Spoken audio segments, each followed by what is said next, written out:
Hello বন্ধুরা, আসসালামু আলাইকুম। আশা করি নিঃসন্দেহে আপনারা অনেক ভালো আছেন। অনেকেই আমাকে বলে যে ভাই আমার টাকা আমার আপলাইন ট্রান্সফার করে নেই, আমার পিভি ট্রান্সফার করে নেই। তো তাদের জন্য আজকে দারুণ একটা সমাধান রয়েছে। আপনার টাকা আপনার আপলাইন আর কখনোই ট্রান্সফার করতে পারবে না। আপনার টাকা আপনার আপলাইন তুলে নিতে পারবে না, আপনার পিভি আপনার আপলাইন তুলে নিতে পারবে না। শুধুমাত্র যে সেটিংটা আপনাকে করে নিতে হবে, সেই সেটিংটা করার জন্য আপনাকে আপনার এমএক্সএনের যে আইডি প্যানেল রয়েছে সেই প্যানেলে লগ ইন করতে হবে।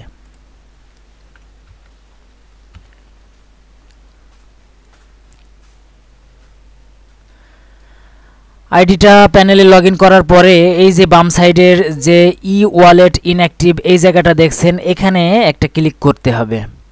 এখানে ক্লিক করার পরে ডিঅ্যাক্টিভেট ওয়ালেট এখানে ক্লিক দিতে হবে। দেওয়ার পরে are you sure to deactivate your wallet এখানে ইয়েস করে দিতে হবে, ওকে করে দিতে হবে। তাহলে দেখবেন যে এখানে অ্যাক্টিভেট লেখা দিচ্ছে, তার মানে পরবর্তীতে অ্যাক্টিভেট করা যাবে।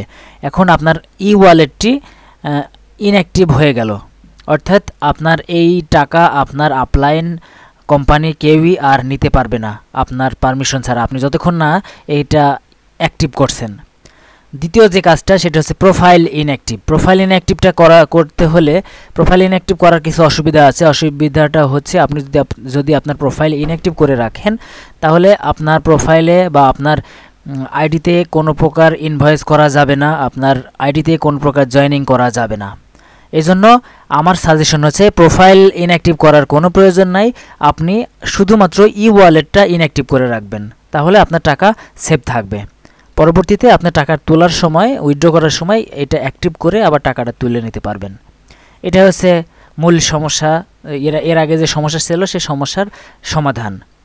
মডার্ন হার্বাল গ্রুপ এখন অনেক সচেতন, কারোর কোনো সুযোগ নাই টাকা ট্রান্সফার করে নেয়ার। তবে হতে পারে আপনার আপলাইন যদি আপনাকে তুলে নেওয়ার জন্য, তার কোয়ালিফাইয়ের জন্য আপনার নিচে পিভি দেয় বা পয়েন্ট দেয়, তাহলে সেই টাকা কিন্তু আপনার আপলাইন আপনাকে তুলে নিতে পারে। যে টাকা আপনার না সেটা কখনোই আপনি আটকে রাখবেন না। আশা করি আমি কি বোঝাতে চেয়েছি আপনারা খুব ভালোভাবে বুঝেছেন। তো সকলে ভালো থাকবেন, সুস্থ থাকবেন, দেখা হবে পরবর্তী কোনো ভিডিওতে। আল্লাহ হাফেজ, আসসালামু আলাইকুম।